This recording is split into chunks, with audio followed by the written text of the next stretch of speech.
నమస్తే STV news కి స్వాగతం. నేను సుధా. బులెటిన్ల ముందుగా హెడ్లైన్స్. ఉపాధ్యాయ ఎమ్మెల్సీ స్థానానికి 5వ రోజు 4 నామినేషన్లు. ఇప్పటివరకు 8 నామినేషన్ల దాఖలు. సోమవారం ఒక్కరోజే మిగిలి ఉన్న గడువు.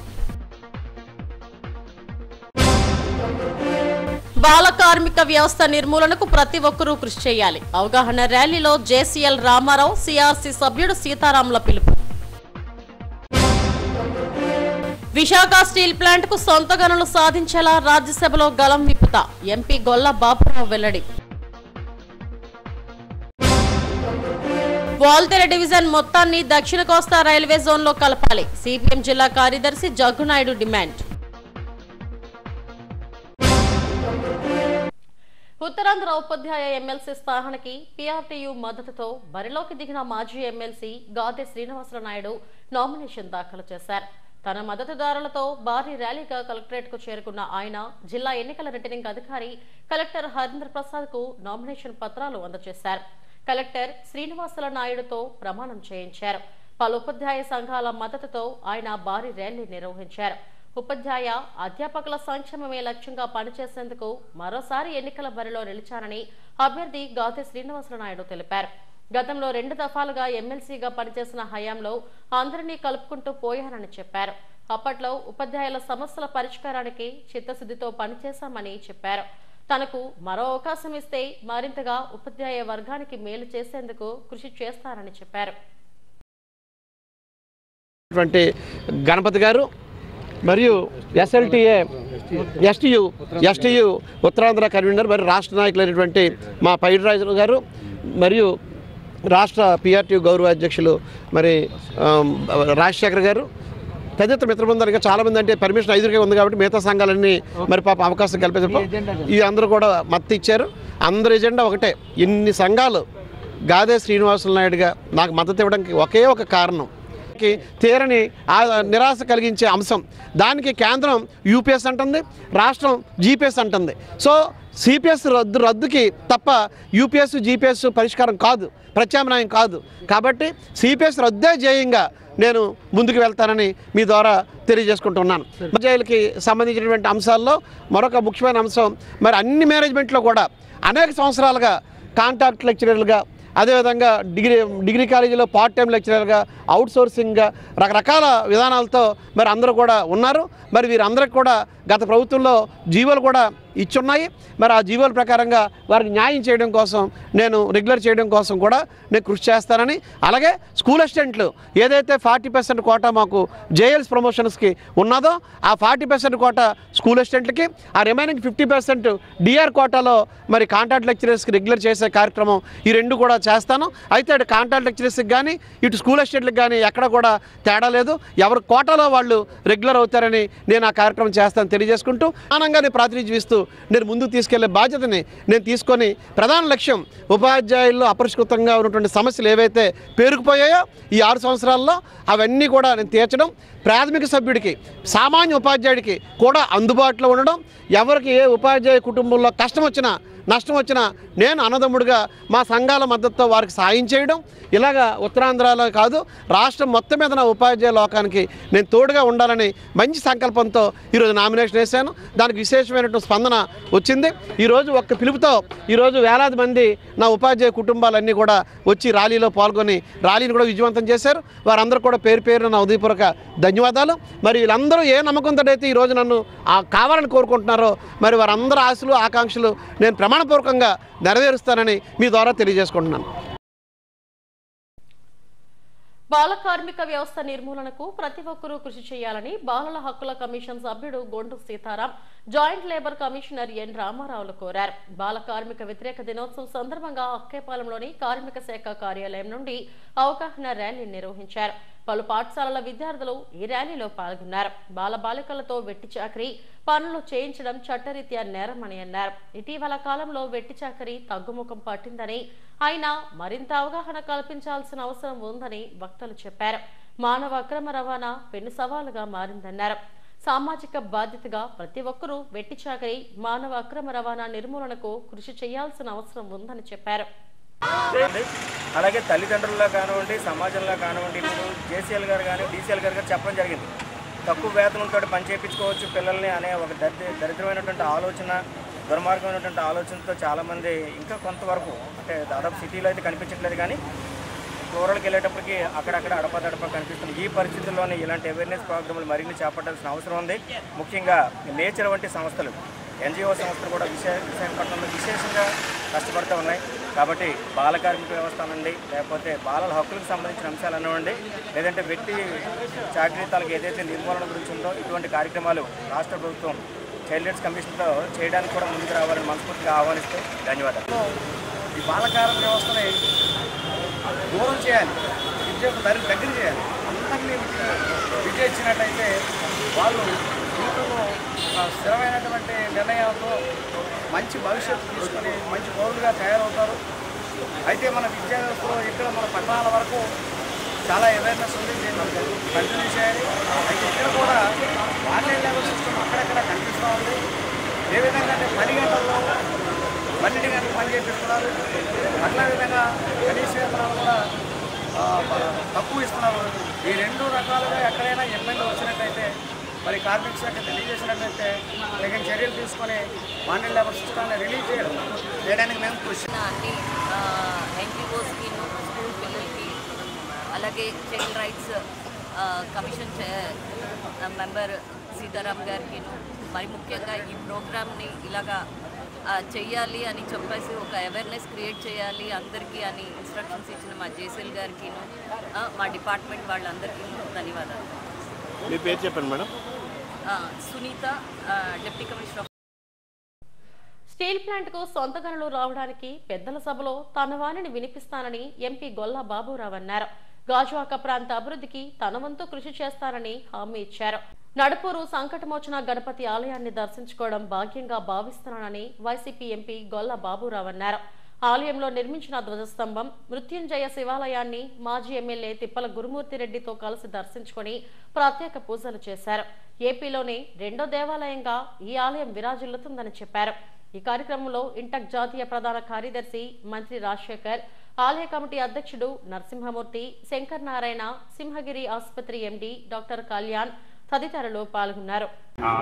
గురించి ఇప్పటివరకే చాలాసార్లు నేను పార్లమెంట్లో మాట్లాడటం జరిగింది. మళ్ళీ వచ్చేటువంటి రోజుల్లో పార్లమెంట్లో స్టీల్ ప్లాంట్ గురించి తప్పనిసరిగా నా వాడిని వినిపించి ఎట్టి పరిస్థితుల్లో కూడా ఇంకా దాన్ని క్యాప్టివ్ మైండ్స్ ఇచ్చేలాగా నా వంతు నేను కృషి చేస్తానని దేవుడి సన్నిధిలో నేను ఈరోజు మీ అందరికీ కూడా వాగ్దానం చేస్తూ, తప్పనిసరిగా దేవుడు ఇటు ఒక పక్కన ఈశ్వరుడు, ఒక పక్కన గణేశ్వరుడు ఇద్దరు ఉన్నారు కాబట్టి ఖచ్చితంగా మనకి విఘ్నాలు పోతాయి. ఈశ్వరుడు మనల్ని దీవిస్తాడు. తప్పనిసరిగా ఈ ప్రాంతానికి మంచి జరిగేలాగా నాకు వచ్చినటువంటి ఫండ్స్లో కూడా కొంత భాగాన్ని ఈ ప్రాంతానికి తొందరలోనే వర్క్ కోసం మంచి వర్క్ ఇద్దామని ఆలోచిస్తున్నాను. మరి ఇప్పుడు 12 ఏళ్ళు పూర్తయిన సందర్భంగా ఈరోజు ధ్వజస్తంభం కూడా ఏర్పాటు చేసుకోవడం, అదే సందర్భంలో మృత్యుంజయ ఈశ్వరుని ఆలయం కూడా ఏర్పాటు చేశాం. ఈ కార్యక్రమానికి మరి అనుకోకుండా ఆఖరి నిమిషంలో రిక్వెస్ట్ చేసినప్పటికీ పెద్ద మనసుతో ఆ దేవుడు ఆశీస్సులు తీసుకోవాలని, ఈ ప్రాంతం సుభిక్షంగా ఉండాలని, ఎప్పుడు సామాజిక స్పృహ ఉండి ప్రజల మధ్య మమేకమైనటువంటి రాజ్యసభ సభ్యులు, మరి గతంలో మరి వాయికరాపేట శాసనసభ్యులుగా 3 సార్లు చేసి మరి ఏమాత్రం భేషజాలు పోకుండా అందరితో కలిసిమెలిసే వ్యక్తి బాబురావు గారిని రిక్వెస్ట్ చేసిన వెంటనే ఈ ఆలయానికి వచ్చిన సందర్భంగా ఆయన హృదయపూర్వకంగా ధన్యవాదాలు తెలియజేస్తున్నాను. ఆయనకు అంతా మంచి జరగాలని భగవంతుని ప్రార్థిస్తున్నాను. విశాఖ రైల్వే జోన్ సాధన ప్రజా పోరాటాల విజయమేనని సిపిఎం జిల్లా కార్యదర్శి జగ్గునాయుడు అన్నారు. వాల్తేర్ డివిజన్ మొత్తాన్ని జోన్లో కొనసాగించాలని డిమాండ్ చేశారు. సిపిఎం కార్యాలయంలో ఆయన మీడియాతో మాట్లాడారు. విశాఖ కేంద్రంగా వాల్తేర్ డివిజన్తో కూడిన దక్షిణ కోస్తా రైల్వే జోన్ ఏర్పాటుకు కేంద్రం నిర్ణయించడాన్ని తాము స్వాగతిస్తున్నామని అన్నారు. ఎన్నో పోరాటాల ఫలితంగా సాధ్యమైందని చెప్పారు. అయితే 1090 కిలోమీటర్ల పరిధి ఉన్న వాల్తేరు డివిజన్లో 680 కిలోమీటర్ల పరిధిని ఒడిశా రాష్ట్రం రాయగడ డివిజన్లో కలిపిందని చెప్పారు. దీంట్లో అత్యంత కీలకమైన కేకే లైన్ రైలు మార్గం, స్టీల్ ప్లాంట్, పోర్టు, హెచ్పిసిఎల్ తదితర కేంద్ర ప్రభుత్వ రంగ సంస్థలు, ప్రైవేట్ సంస్థలు కూడా ఉన్నాయని అన్నారు. ఆంధ్ర ఊటీగా పేరున్న అరకు రాయగడ డివిజన్కు వెళుతుందని చెప్పారు. దక్షిణ కోస్తా రైల్వే జోన్లో మొత్తం వాల్తేరు డివిజన్ను కొనసాగించే నిర్ణయం చేయాలని కోరుతూ ఈ నెల 8న విశాఖ రైల్వే స్టేషన్ వద్ద నిరసన చేపడతామన్నారు. ఈ సమావేశంలో పద్మ, కృష్ణారావులు పాల్గొన్నారు. సుదీర్ఘకాలం పోరాట ఫలితం, ప్రజాప్రతినిధుల కృషి ఫలితం ఈ జోన్ ఏర్పాటుని సిపిఎం పార్టీ భావిస్తూ ఉంది. ఈ జోన్ సాధనలో పోరాడిన ప్రతి ఒక్కరిని సిపిఎం పార్టీ విశాఖ జిల్లా కమిటీ సంపూర్ణంగా అభినందనలు తెలియజేస్తూ ఉంది. పట్టణానికి, ఉత్తరాంధ్రకి నష్టం చేసే చర్య. ఎందుకంటే వాల్తేరు డివిజను సాలీన 10,500 కోట్ల రూపాయల ఆదాయం సమకూరుస్తూ ఉంది. ఈ ఆదాయం సమకూర్చడంలో అత్యంత కీలక పాత్ర పోషిస్తున్నది కొత్త వలస కిరణ్ కేకే లైన్. జిల్లాలో ఉన్నటువంటి Vizag steel plant, Visakhapatnam port, అనేక ప్రభుత్వ పరిశ్రమలు, భారీ మధ్యతరహా పరిశ్రమలకి ఈ లైన్ ద్వారానే ముడి సరుకు సరఫరా అవుతుంది, ఎగుమతి దిగుమతులు అవుతున్నాయి. ఆదాయంలో సింహభాగం ఈ రవాణా ద్వారానే వస్తూ ఉంది. ఇది కూడా ఒరిస్సా రాయగఢ్ డివిజన్ పరిధిలో పోతూ ఉంది కొత్త ప్రతిపాదన వల్ల. గోపాలపురం రైల్వే స్టేషన్ వరకు మన ఏదైతే ఆంధ్ర ఒరిస్సా సరిహద్దు ఉందో అంతవరకు అది విశాఖ డివిజన్లో ఉంటే అరకు కూడా పర్యాటక మన చేతిలో ఉంటుంది. అలా కాకుండా కొత్తగా చేసే ప్రతిపాదన వల్ల ఒరిస్సా చేతులు ఉంటే అరకు ప్రాంత అభివృద్ధి అంతా కూడా ఒరిస్సా ప్రభుత్వం మీద ఆధారపడి ఉంటుంది. ఇంకా చిత్తశుద్ధి ఉంటే మీరు రైల్వే జోన్ స్వాతంత్రం వరకు పరిమితం కాకుండా వాల్తేరు డివిజన్ మొత్తాన్ని కేకే లైన్తో సహా విశాఖ కేంద్రంగా ఏర్పడే రైల్వే జోన్లో కొనసాగించే విధంగా కేంద్రం ఒత్తిడి తీసుకురావాలి. దీన్ని సాధించాలి. అప్పుడే మీకు ఈ విశాఖపట్నం ఉత్తరాంధ్ర ప్రజలు చిత్తశుద్ధి ఉన్నట్టు ప్రజలు భావిస్తారని చెప్పి చెప్పదలుచుకున్నాం. తిరుమల శ్రీవారిని ప్రభుత్వ ప్రధాన కార్యదర్శి విజయానంద్ దర్శించుకున్నారు. స్వామివారి అభిషేక సేవలో ఆయన పాల్గొన్నారు. దర్శనం అనంతరం రంగనాయకుల మండపంలో వేద పండితులు ఆశీర్వచనమిచ్చారు. టీటీడీఓ శ్యామలరావు సిఎస్ విజయానంద్ను పట్టు వస్త్రంతో సత్కరించి శ్రీవారి తీర్థ ప్రసాదాలు అందజేశారు.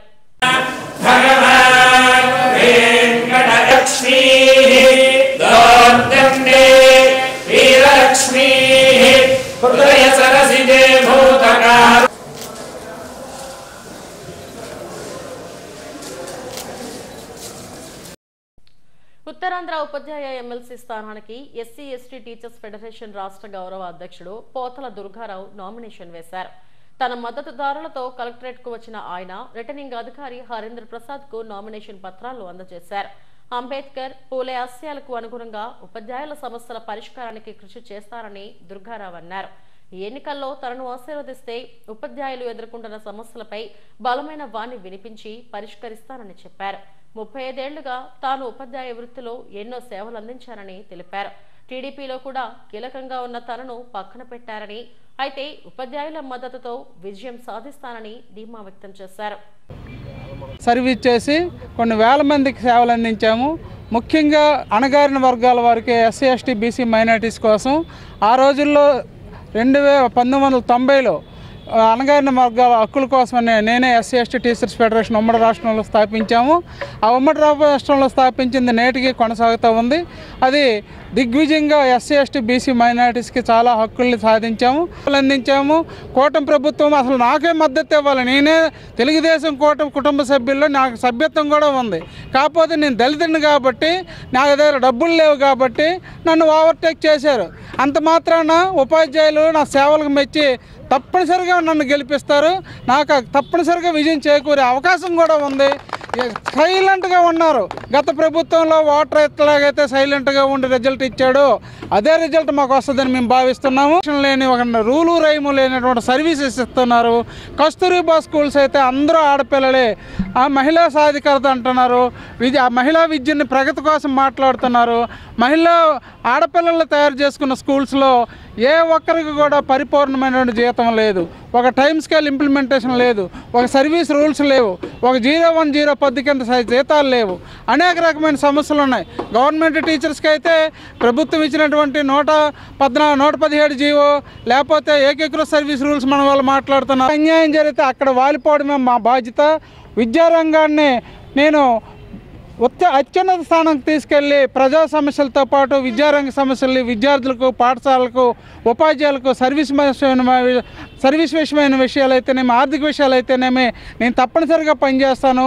ప్రభుత్వ సంఘాలతోటి, ప్రభుత్వ పెద్దలతో కూడా కోఆర్డినేషన్ తీసుకొని, అలాగే ఇప్పుడున్నటువంటి రాబోయే ఎమ్మెల్సీలు కూడా కోఆర్డినేట్ చేసుకొని నేను అందరినీ కలుపుకట్టుకున్న పర్సనల్ ఇన్ఫ్లుయెన్స్ ఉపయోగించి మా ఉపాధ్యాయ సంఘానికి, మా విద్యారంగానికి ప్రజా ఏటో చూపిస్తాము. మాకు ఓటేసి గెలిపిస్తారనే నమ్మకం మాకుంది. మేము తప్పనిసరిగా అన్ని కేడర్ల వాళ్ళకి, అన్ని యాజమాన్యాల్లో పనిచేసిన వాళ్ళకి తప్పనిసరిగా మేము న్యాయం చేస్తాను. నేను న్యాయం చేయకపోతే, ప్రభుత్వ పరంగా న్యాయం జరగకపోతే న్యాయ పోరాటం చేసేనని, నేను న్యాయం చేకూర్చే వరకు నేను పోరాడతానని మీ సభాముఖంగా తెలియజేస్తున్నాను.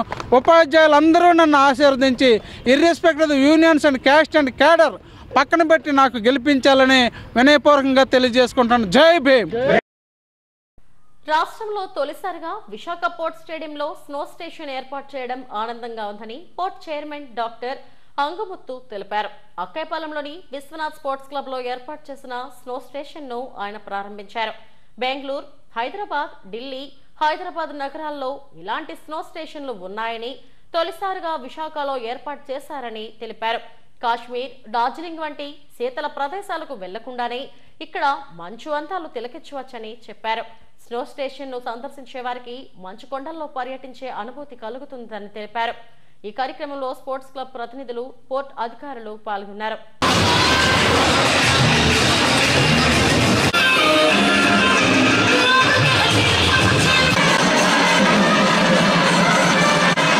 They invested close to the tune of 80+ crore for overall development of various sports infrastructure in this place, and close to 5,000+ number of people per day. There is a footfall to the tune of 5,000+ per day coming to this place and enjoying various sports activities and other things. So from port side, this property made to live and made to be active and made to be like entertaining place for almost all section of people. And I was told people from entire Andhra, entire northern Andhra, entire Chhattisgarh, southern Orissa, they are coming and enjoying with the children and the family. And from port side, we will give them the best support. And my request to Vishnu Sports Club and Convention, please maintain all sporting and adventure related, sports related protocol, and take care of safety and other related things in a nice manner. And whoever are coming here, they should feel proud of Vizag Port and Vishwanath Conventions for the wonderful work. And I request our entire media fraternity also, please support this venture and spread this venture to next level. And whatever the best possible, Vizag as the best sports destination, especially in terms of adventure sports, we will develop. And from our port side, for further improvement and further strengthening of various port infrastructure, we are planning and we are working with the district administration to take care of next level. Headlines మరోసారి.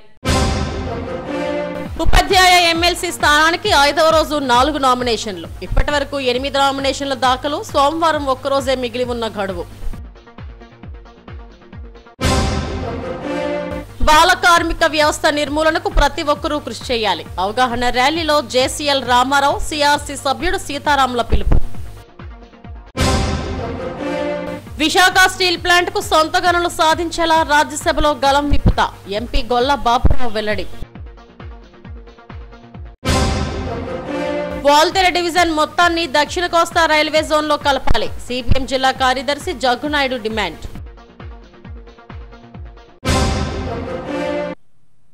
ఇవి ఇప్పటి వరకు నా bulletin updates. మరిన్ని వార్తా విశేషాల కోసం చూస్తూనే ఉండండి ఎస్టీవీ న్యూస్. నమస్తే.